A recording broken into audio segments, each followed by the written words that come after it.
नमस्कार, welcome to Preeti special kitchen. आज आपण बनवणार आहोत क्रिसमस स्पेशल असा प्लम केक। तर चला पटकन जाऊन बघूया। प्लम केक सुपर इझी, घरच्या घरी अगदी मार्केटमध्ये भेटतो। अगदी त्या मोल्डमध्ये केक टिन वगैरे काही आणायची गरज नाही। नसेल तरीही तुम्ही घरच्या घरी अगदी परफेक्ट सॉफ्ट स्पंजी असं प्लम केक घरच्या घरी बनवू शकता। प्रत्येक एक अँगलने दाखवते, अजिबात डेन्स नाही झाला। खूप छान सॉफ्ट आणि मॉइस्ट हा प्लम केक आहे। तर चला योग्य प्रमाण बघूया। इथं मी हाफ कप घेतलेला आहे। ह्या अर्ध्या कपाच्या पेक्षा कमी आपल्याला साखर घ्यायची आहे। मी पाव कप साखर घेतली, त्याच्यावरती अगदी 2 चमचे साखर टाकलेली आहे। पाव कपचा मेजरमेंट नाही, हा अर्ध्या कपचा मेजरमेंट आहे। अर्ध्या कपपेक्षा 2 चमचे कमी घेतलेली मी साखर।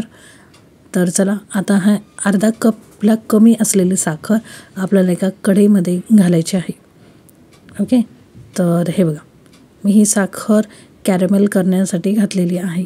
अजिबात ह्यात पाणी तूप काही घालायचं नाही, जस्ट कढईमध्ये तुम्हाला साखर घालायची, कोणतीही तुम्ही कढई घेऊ शकता। मी तर स्टीलची घेतलेली आहे। तर कढईमध्ये साखर जेव्हा आपण घातली तेव्हा स्लो फ्लेमवरती आपल्याला ही मेल्ट करून घ्यायची आहे, म्हणजे कॅरेमेल करून घ्यायचं आहे। त्याच्यानंतर आपल्याला इथं घालायचं आहे पाव कपापेक्षाही अर्धा पाणी, किंवा पूर्ण पाव कप घातलं तरी चालेल। मी 2 भागामध्ये घातलं, अर्धा पाणी।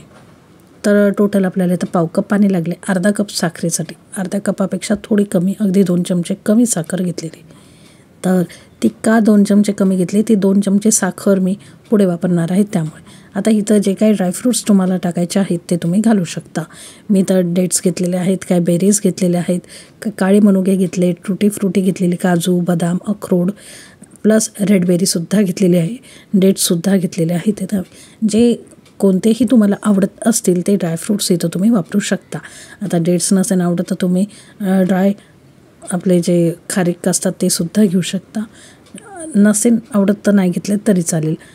इथं स्पेशली आहे वॉलनट ड्रायफ्रूट्समध्ये आणि बेरीज आणि बदाम। आता कॅशू वगैरे तुमच्या आवडीनुसार तुम्ही घालू शकता, आणि टुटी फ्रुटी। तर ह्याला छान असं 5 ते 10 मिनटं स्लो गॅसवरती शिजून घ्यायचं ह्या कॅरेमेल शुगरमध्येच। ओके, आणि लेट इट बी सोक। पाणी घातलेले आपण ह्याच्यात, हे काय जास्त घट्ट होणार नाही। आता काढलेलं आहे मी गॅसवरून ते पॅन। आता जी 2 चमचे साखर होती ना, ते मी ह्याच्यासाठी वाचवलेली। अर्धा कप टोटल साखर लागणार आहे, पण मी 2 चमचे साखर वाचवली ह्याच्यासाठी। इथं 2 चमचे साखर, एक दालचिनीचा तुकडा आणि 4 लवंगा घेतलेल्या आहेत। आता ह्याला मिक्सरमध्ये ग्राइंड करून घ्यायचं। हे बघा, लवंग 4, दालचिनी आणि साखर।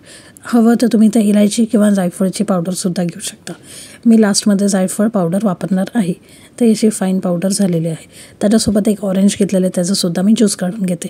आता ऑरेंज ज्यूस कसं काढायचं इथं तर सोपं आहे।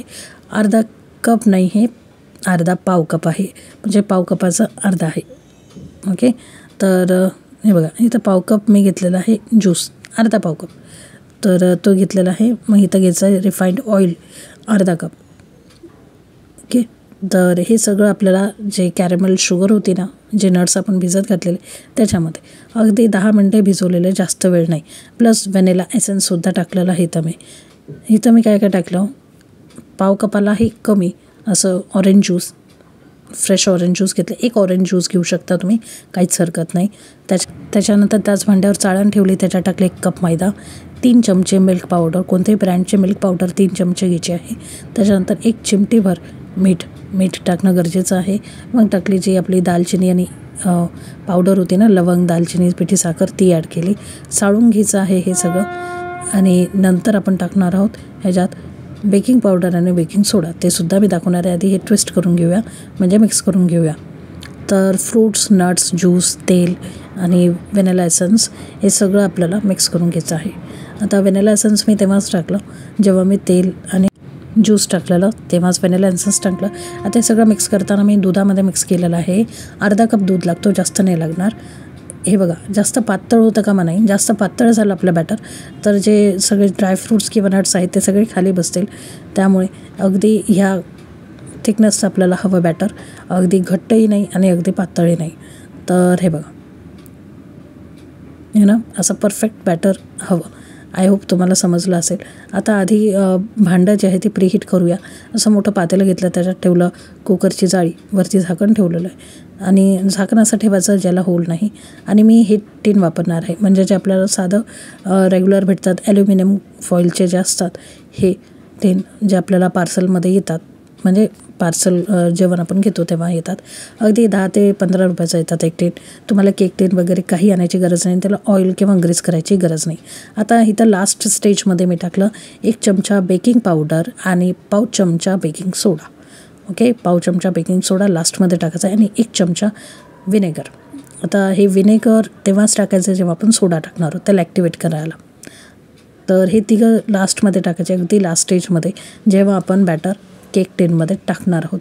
तुमच्याकडे केक टीन असेल तर तुम्ही त्याच्यातही करू शकता, पण माझ्याकडे आहे. बट बऱ्याचशा लोकांकडे जर केक टीन नसेल ते बेटर ऑप्शन आहे, म्हणजे काढायलाही सोपं आणि करायलाही सोपं. तर चला, अजिबात तुम्हाला बटर पेपर हे ते घ्यायची काही गरज नाही, ऑइल करायची गरज नाही. हे बघा, ह्याच्यामध्ये स्वस्तात मस्त काम होतं आणि अगदी बाजारातही आपल्याला असेच भेटतात नाही का, स्क्वेअरमध्ये. तर चला, आज म्हटलं चला अगदी साधं सोपं तुम्हाला करून दाखवूया. बॅटर टाकलं, मग त्याच्यावरती पटपट लावलं हे जे ड्रायफ्रूट्स तुम्हाला लावायचे आहेत, म्हणजे काळे मनुके, टुटी फ्रुटी, काजू, बदाम, जे काय तुम्हाला टाकायचे आहेत ते. आता जसं मी तुम्हाला सांगितलं, पातेलं गरम करायला ठेवलेलं, त्याच्यात हे जे कंटेनर आहे ते ठेवलं, ज्याच्यामध्ये आपण केक बेक करायला ठेवलेलं आणि अगदी 40 मिनटं आपल्याला हे ठेवायचं आहे. झाकण उघडलं आणि 40 मिनटानंतर तुम्ही बघू शकता परफेक्ट आपला असं केक जे आहे ते पफ झालेलं आहे, म्हणजे फुगलेला आहे. तर शिजलेला आहे पूर्णपणे, जे टूथपिक आहे ती पूर्ण क्लीन निघालेली आहे. तर चला, केक रेडी आहे. प्लम केक इज रेडी तुमच्यासाठी आहे ना, अगदी सोप्पा. आणि आता हे बघा, काढायला किती सोपं आहे. बस हे कापून घ्यायचं, कारण की हे तर यूज अँड थ्रो असतं आणि अगदी बटर पेपर वगैरे काही घ्यायची गरज नाही, केक टीन वगैरे परचेस करायची काही गरज नाही. अगदी बाजारात भेटतं तसं हे सुपर सॉफ्ट आणि सुपर स्पॉन्जी आपला प्लम केक इज रेडी. क्रिसमससाठी झटपट होणार हे प्लम केक रेडी आहे. बाजारात अगदी असंच भेटतं आपल्याला. चला, आता हे कापून दाखवते तुम्हाला. किती छान सॉफ्ट आणि स्पंजी झाले, कुठेही डेन्स नाही आणि सगळीकडे ड्रायफ्रूट्स जे आहे ते भरपूरून आपण टाकलेले आहेत. अजिबात आपण कंजूसी नाही केली ड्रायफ्रूट्सला. ते बघा, अगदी प्रत्येक एक घासात तुम्हाला ड्रायफ्रूट्स दिसतात. अगदी सुंदर हा प्लम केक होतो. तुम्ही या नाताळाला नक्की ह्या पद्धतीचा प्लम केक करा. अगदी साधा, सोप्पा आणि झटपट. ह्याच्यामध्ये तुम्ही बघितलं की मी ह्याच्यात कॅरेमेलच टाकलेलं आहे, कॅरेमेल शुगर. अजिबात मी ह्याच्यात कोको पावडर वगैरे यूज नाही केलेली. तर विदाऊट कोको पावडर आपण हा प्लम केक खूप इझी आणि सॉफ्ट, अगदी घरच्या काही साहित्यामध्येच आपण बनवलो. जस्ट विनेगर घेतलं आपण, बेकिंग पावडर, बेकिंग सोडा आणि किती सॉफ्ट अँड स्पॉन्जी हा विदाऊट कोको पावडर आपला प्लम केक सुपर इझी पद्धतीने रेडी आहे. तर चला, आणि ते सुद्धा फ्रेश ऑरेंज ज्यूससोबत. अगदी हा प्लम केक तुम्ही फ्रीजमध्ये ठेवला तर 8 ते 10 दिवस टिकतो, बाहेर ठेवला तर अगदी 5-6 दिवस आरामात टिकतो. तर चला, पटकन जाऊन ही रेसिपी नक्की ट्राय करा. तुम्हाला एकूण एक स्लाईस मी कापून दाखवते, किती सॉफ्ट अँड स्पंजी आहे. तर नक्की या नाताळाला ट्राय करायला विसरू नका हा सुपर इझी प्लम केक. आणि आवडला असेल तर लाईक, शेअर, सबस्क्राईब करा. सगळं करणे निःशुल्क आहे. ह्या क्रिसमसला हा प्लम केक करा. तुमचे फीडबॅक तुमचे कमेंटच्याद्वारे मला नक्कीच द्या.